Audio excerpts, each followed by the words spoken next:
So yeah guys, in case you couldn't tell from that B-roll, check it out. Check out the newest addition to the JTLK fleet, Toro Time Master. Pretty cool, right? For those who've been watching for a while, you guys know I am doing some collaborations with Toro and Snapper and a couple other different companies. As part of that, they like to send me lawn tools throughout the year to try out. So this year we've been doing a lot of DIY stuff, hoping to get into pro stuff next year, but yeah, hence the reason I got a big 30-inch Time Master in my garage today. What's up guys? What's going on? It's been a while since we've done one of these. Home vlog, a home JTLK vlog. Man, I miss doing these. I'm so happy to be back to it. I got so much in store for you guys today, especially since I've been getting a lot of comments recently. Jake, what's up with your lawn? We don't see your lawn anymore. Is your lawn not looking good? My friends, it's all good. So for those who are worried, boy, have we got some stuff in store for you today. So it's gonna be a fun video. Stick around.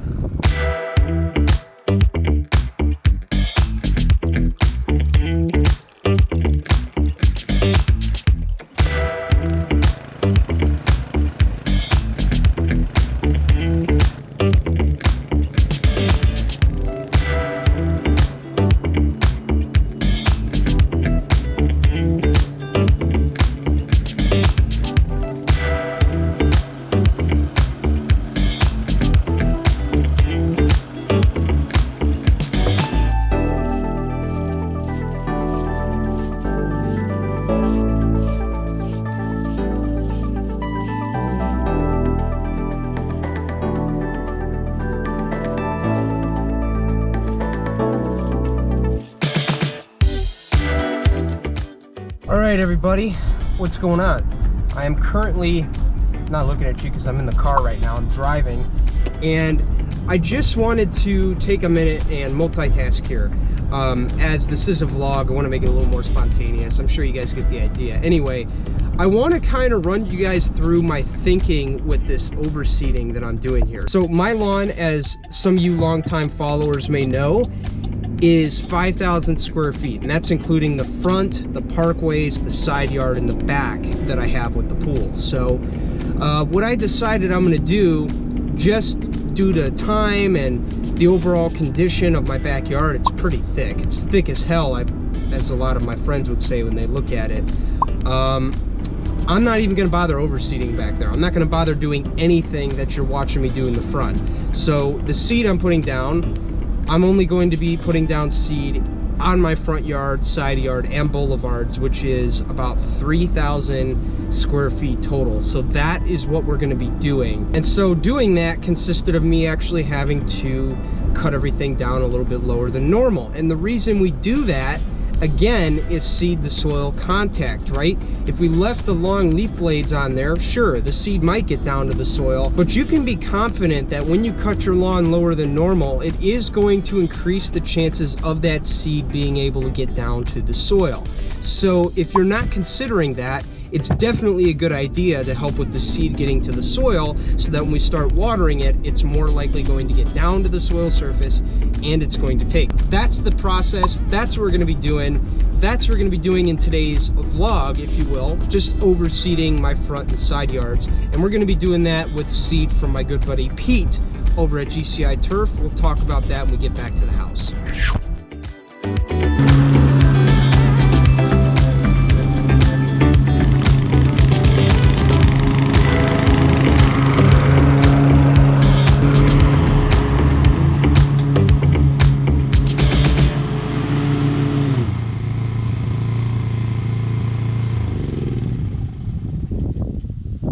All right, so there we go. The entire front, side, boulevards, everything's cut down to the length that I want it. And as you'll see from what I'm showing you here, the reason I'm doing that is because seed to soil contact, right? This area, especially the side yard in which I'm filming in, I'm filming by the birch tree, by the way. This hasn't been watered regularly at all this summer, and because of that, it probably suffered the most, aside from my other parkway, which I never water with the Bradford pears in it. This one, it's bad, as you can see, right? We got a lot of grass that survived, but on top of that, one of the downfalls to letting your lawn go into dormancy is you will have some blades that die back. That will happen, right? So that's one thing to be aware of if you let your lawn go into dormancy and it's being walked on all the time. So that's what we dealt with here. But when you do what I just did right now to proper seeding, you'll see we got a lot of that stuff out of there, which in turn will no longer hinder any of the new growth that we're about to put down. So for slight overseeding, this is pretty good. So my number one tip to you would be, when you're overseeding an existing lawn that's as thick as mine, especially a side yard like this, it's a good idea to go ahead and rake out any areas that look like they're laying over, they're looking dead. Go ahead and rake those up and suck them up with your lawnmower, whether that's a Time Master or Super Recycler or anything, and just go ahead and suck all that up with your lawnmower and you'll be good to go.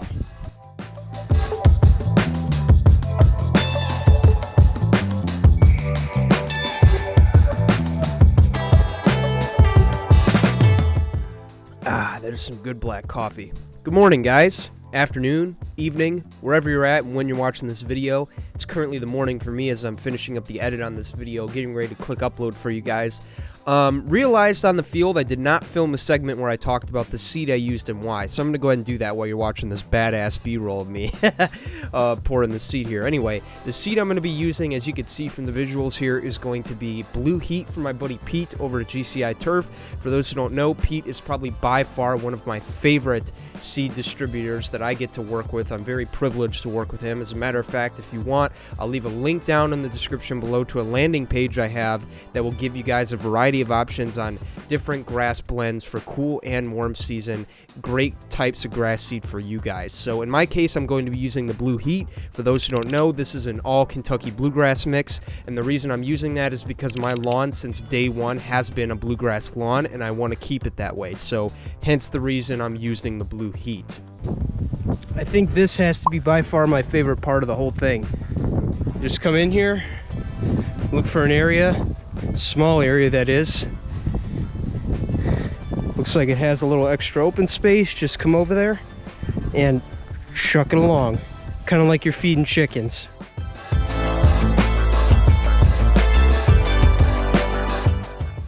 All right, so here I am about to do the fertility part of this whole deal. As you guys know, I'm a liquid guy, and more specifically, I use Green County Fertilizer Next Fertility products. Got quite a bit with us today. We're going to be spraying a combination of 4 products. That's right, 4. Typically, I would say just 2, but my situation is a little bit different, as I'm sure your guys' is too. Basically, what I'm trying to tell you is I haven't fed my lawn in well over 6 weeks, so it's looking a little depleted, looking a little dry. Want to go ahead and get some nutrition in there to help bring that color back. Have been watering it, but all I'm saying is just need to give it a little kick to help that color and vigor come back. So that's what this mix is going to do for us. So we're going to be doing the Next Seed starter pack for this. That is going to be 12 to 15 ounces per 1,000 of the 16-21-2 Green Pop, as well as 3 ounces a 1,000 of the RGS product. In my case, I'm going to go ahead and change it up a little bit. I'm actually going to up that 12 ounces per 1,000 on the Green Pop up to 15 because, like I said, my lawn hasn't been fed in quite a bit, and I want to help bring that color and vigor back, as this product does contain 16% nitrogen. And on top of that, I am going to spike in 2 more specialty products from the line. I'm going to be using Humic 12 and Aerate. I'm going to be using both at 6 ounces per 1,000 square feet. I don't need to go overkill with this because, fortunately, Green Pop does contain a little bit of the RGS and the Aerate in it, but being that, again, my lawn, most of it hasn't been fed or watered in quite a while, especially as it's coming out of dormancy. Well, the front's not, but the sides and the boulevards and all that are. I don't water my sides or boulevards, but yeah, as they're coming out of dormancy, I want to go ahead and give them an extra kick, give them a little double compaction cure, as you will. We got that RGS and that Aerate in there, mixed with the Green Pop, which will give us our NPK. You'll be okay. And then the last piece of the puzzle, the Humic 12. This is going to help enhance the nutrient availability within the products that we are putting down. So it's just going to make them work better, if you will. So great product, great for any situation, whether you're seeding or fertilizing an existing lawn.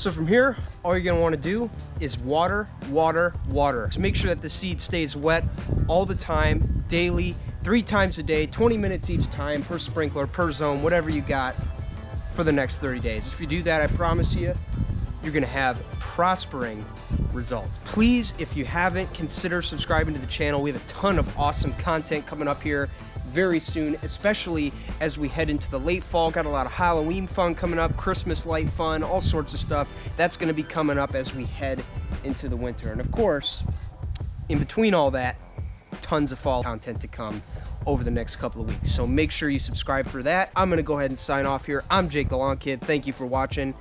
I'll see you guys in the next video.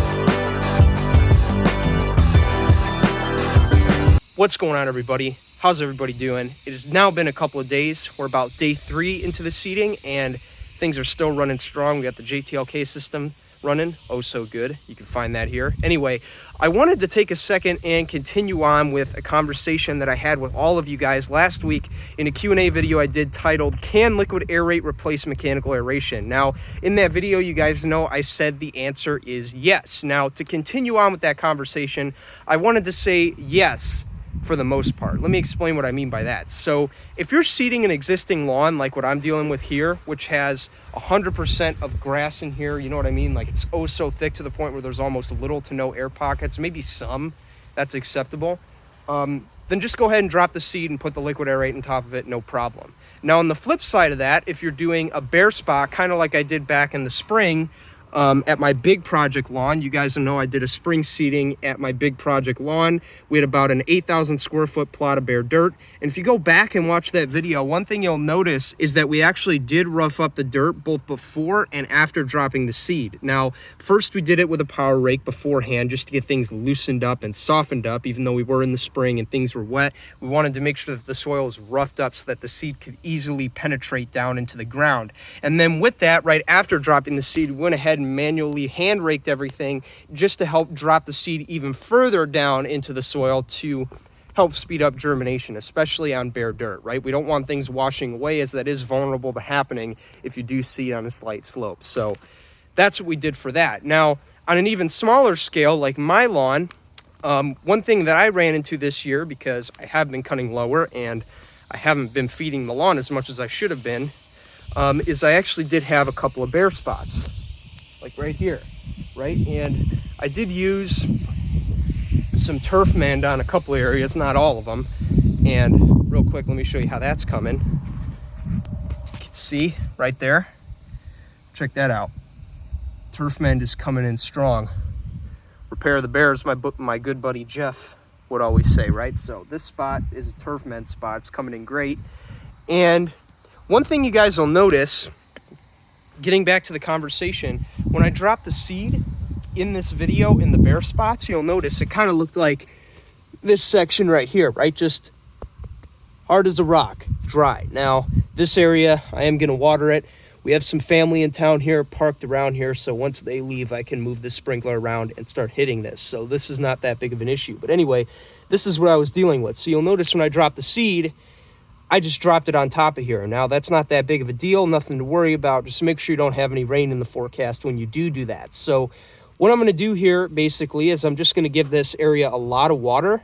And then what I'm gonna do is I'm gonna come in with a pitchfork or something along those lines, and I'm just going to rough up that ground a little bit to help that seed get down into the ground. I actually did that in a couple of areas over here. Let me show you how I did it. I did that in the main part of the lawn right here.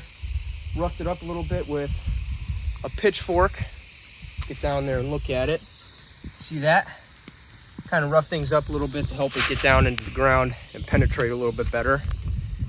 And I did that with this little pitchfork right here, about $15, maybe even less, from Home Depot. I bought this like 4 years ago on clearance. Great little tool to have in the arsenal. This or a garden weasel will do the job. So did that, and as a result of doing that, things will just germinate much faster and much smoother. So if you're seeding bare spots or maybe an entire large bare area, it's a good idea. If you are going to use liquid aerate, use it to all your ability, and you'll get really good results. But if you're doing bare dirt that's super compacted, rough it up. I'm telling you, rough it up with a power rake, aerator, whatever you got, to help the seed to soil contact. If you do that, everything will be okay. So that's it, guys.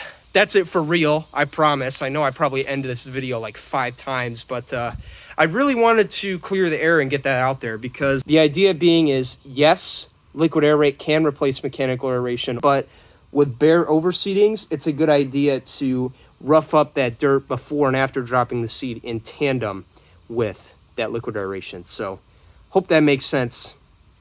Subscribe to the channel if you haven't already, and I'll see you in the next video. Later.